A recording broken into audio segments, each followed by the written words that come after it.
Assalamualaikum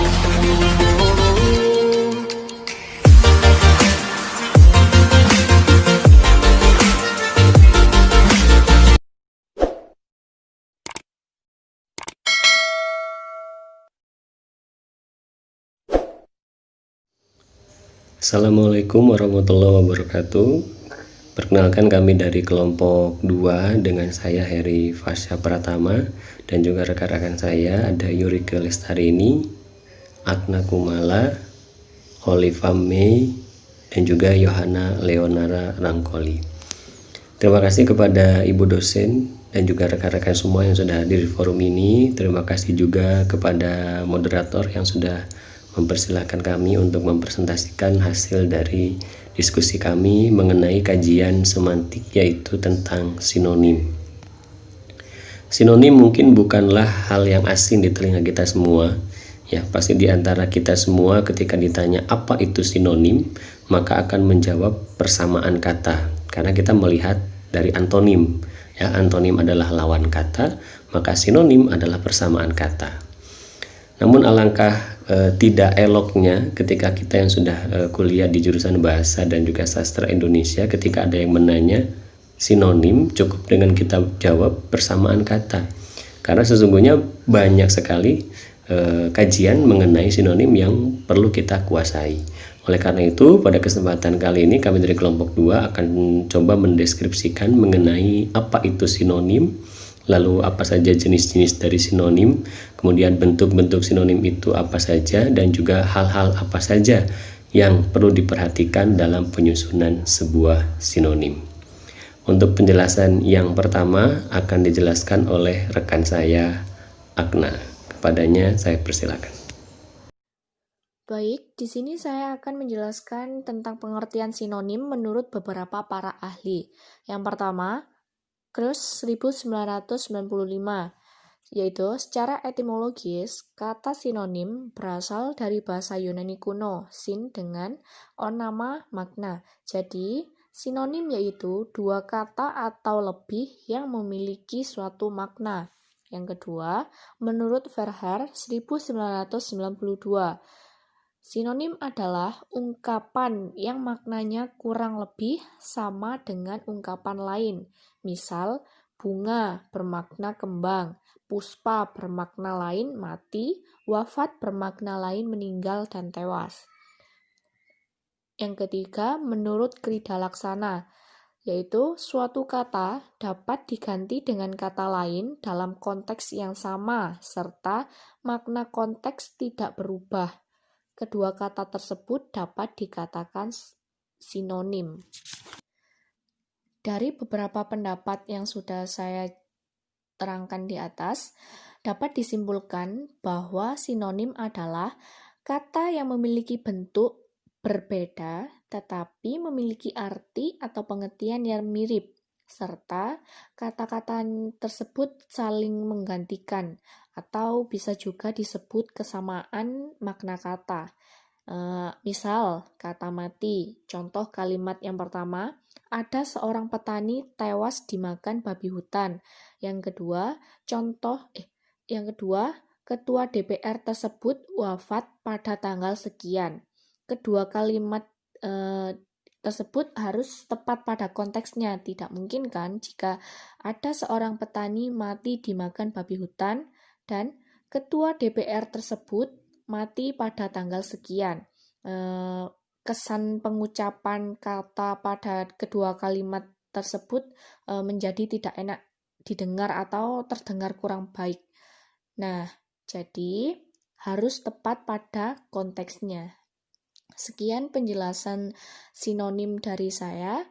Materi selanjutnya akan dilanjutkan oleh rekan saya. Terima kasih. Baik, terima kasih kepada Mbak Agna yang sudah menjelaskan mengenai pengertian dari sinonim. Setelah mengetahui pengertian dari sinonim, berikutnya yang harus kita ketahui adalah jenis-jenis sinonim. Jenis-jenis sinonim itu ada 7. Yang pertama adalah sinonim mutlak. Sinonim mutlak berarti kata-kata yang dapat bertukar tempat dalam konteks kebahasaan apapun tanpa mengubah makna struktural dan makna leksikal dalam rangkaian kata, frasa, klausa, ataupun kalimat. Contohnya adalah kosmetik, sinonimnya yaitu alat kecantikan. Atau contoh lain adalah laris, sinonimnya adalah laku. Menurut Lyon, sinonim mutlak dibagi menjadi beberapa bagian. Yang pertama adalah sinonim lengkap dan mutlak, misalnya surat kabar dan koran. Yang kedua, sinonim lengkap dan tidak mutlak, misalnya orang dan manusia. Yang ketiga, sinonim tidak lengkap dan mutlak, contohnya wanita dan perempuan. Yang keempat, sinonim tidak lengkap dan tidak mutlak, misalnya gadis dan cewek. Yang pertama adalah sinonim lengkap dan mutlak.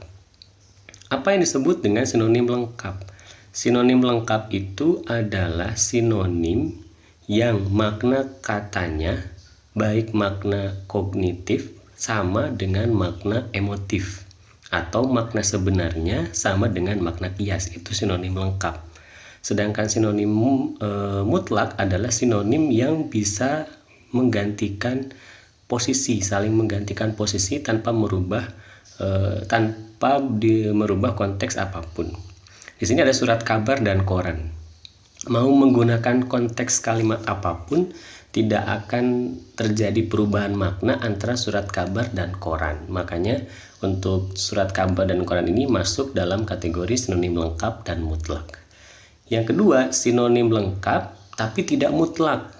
Contohnya adalah orang dan manusia.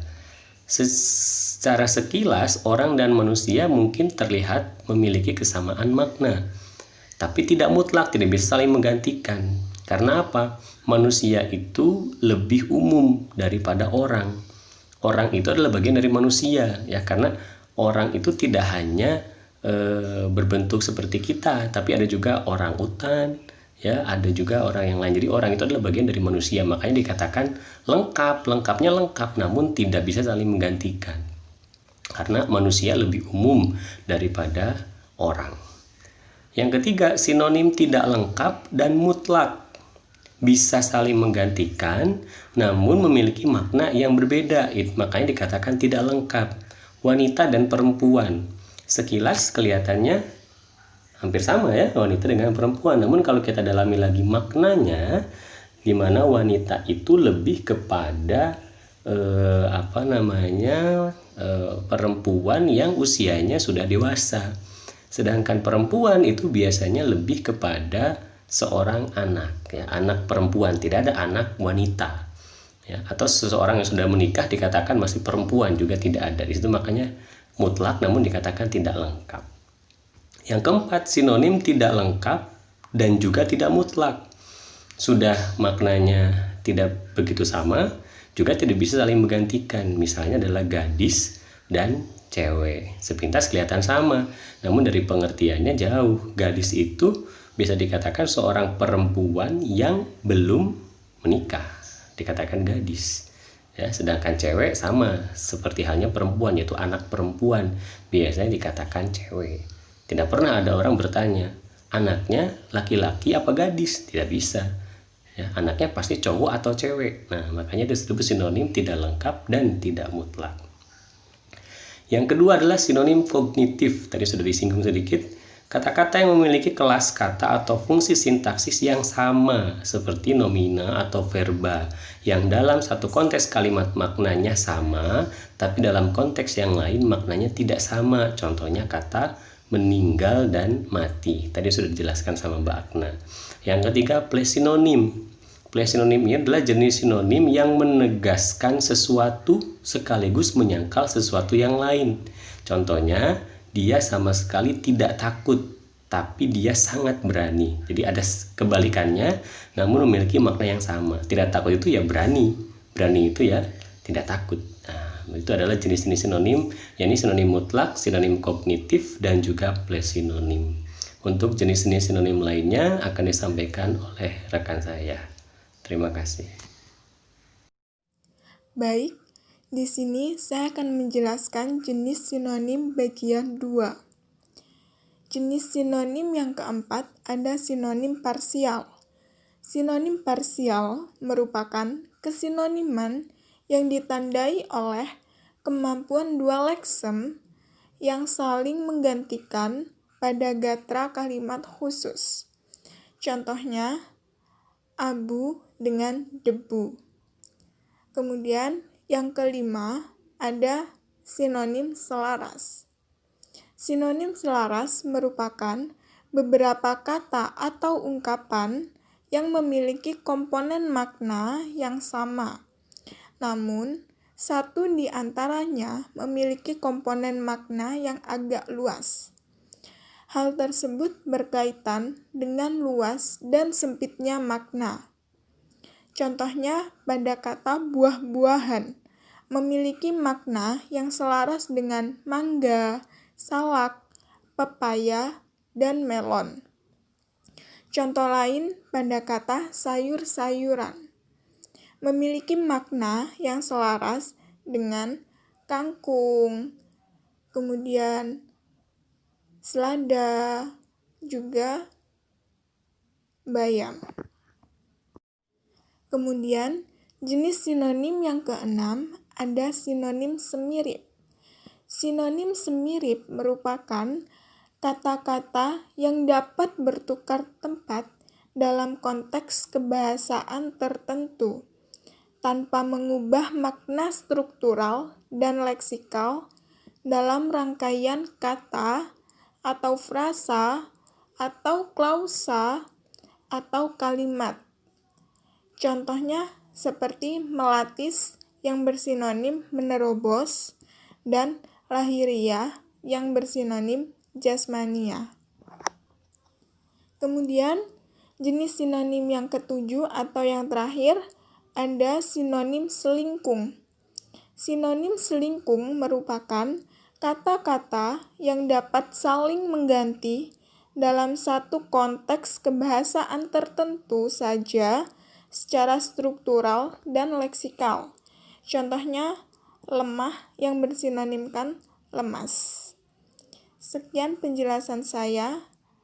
Materi berikutnya akan dijelaskan rekan saya. Terima kasih. Baik, di sini saya akan menjelaskan mengenai bentuk kesinoniman. Bentuk kesinoniman sendiri memiliki pengertian, yaitu bentuk bahasa atau ungkapan yang memiliki persamaan makna atau sinonim, dapat berupa morfem dengan morfem, kata dengan kata, frasa dengan frasa, dan sebagainya. Di sini ada 5 bentuk dari kesinoniman sendiri. Untuk yang pertama yaitu sinonim morfem bebas dengan morfem terikat. Morfem bebas sendiri yaitu morfem yang bisa berdiri sendiri dari segi makna.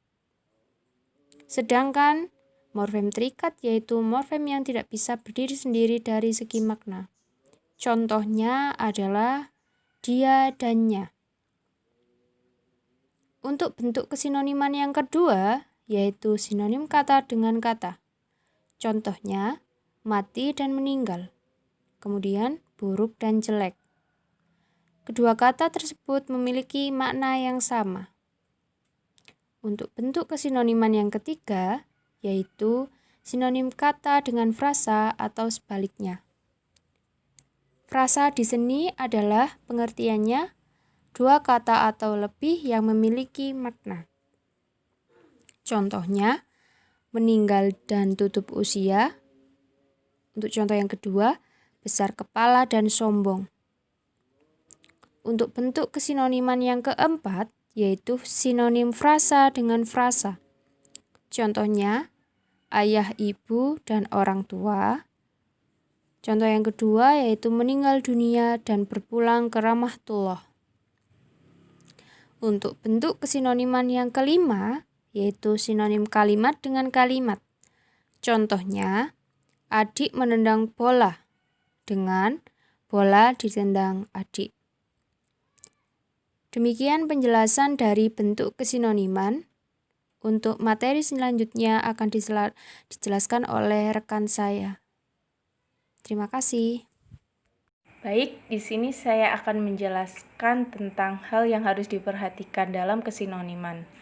Hal yang harus diperhatikan dalam kesinoniman, yang pertama, tidak semua kata dalam bahasa Indonesia mempunyai sinonim. Contohnya, pada kata beras, salju, batu, dan kuning tidak memiliki sinonim. Yang kedua, ada kata-kata yang bersinonim pada bentuk dasar, tetapi tidak pada bentuk jadian. Contohnya, kata benar dengan kata betul, tetapi kata kebenaran tidak bersinonim dengan kata kebetulan. Yang ketiga, ada kata-kata yang tidak mempunyai sinonim pada bentuk dasar, tetapi memiliki sinonim pada bentuk jadian. Contohnya, kata jemur tidak mempunyai sinonim, tetapi kata menjemur mempunyai sinonim, yaitu mengeringkan. Yang keempat, ada kata-kata yang dalam arti sebenarnya tidak mempunyai sinonim, namun dalam arti kiasan justru mempunyai sinonim.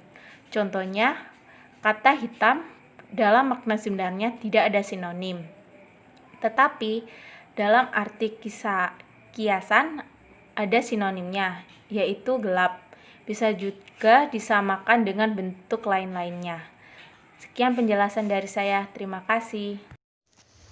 Baik, kesimpulan dari diskusi kita pada kesempatan hari ini adalah bahwa menurut beberapa ahli yang sudah mengatakan pengertian dari sinonim dapat disimpulkan bahwa sinonim adalah bentuk bahasa yang maknanya mirip atau sama dengan bentuk lain, baik kata, frasa, maupun dalam bentuk kalimat, hanya lazimnya sinonim berlaku untuk kata. Kesinoniman dalam bahasa Indonesia dapat diklasifikasikan berdasarkan berbagai kriteria. Di antaranya ada 7, yang pertama sinonim mutlak, kedua sinonim kognitif, ketiga plesinonim, yang keempat sinonim selaras, yang kelima sinonim parsial, yang keenam sinonim semirip, yang ketujuh adalah sinonim selingkung. Bentuk dari kesinoniman dapat berupa sinonim antar kalimat, sinonim antar frasa, sinonim antar kata, dan juga sinonim antar morfem. Dalam proses kesinoniman perlu memperhatikan beberapa hal, diantaranya yang pertama tidak semua kata dalam bahasa Indonesia mempunyai sinonim. Kedua, ada kata yang bersinonim pada bentuk dasar tapi tidak pada bentuk jadian. Yang ketiga, ada kata-kata yang tidak mempunyai sinonim pada bentuk dasar tapi memiliki sinonim pada bentuk jadian. Dan yang keempat, ada kata-kata yang dalam arti sebenarnya tidak mempunyai sinonim tapi dalam arti kiasnya memiliki sinonim. Sekian penjelasan dari kelompok 2, selanjutnya akan dilanjutkan kepada sesi tanya jawab. Jika dari rekan-rekan ada yang kurang jelas atau yang ingin bertanya, saya kembalikan kepada moderator. Terima kasih. Assalamualaikum warahmatullahi wabarakatuh.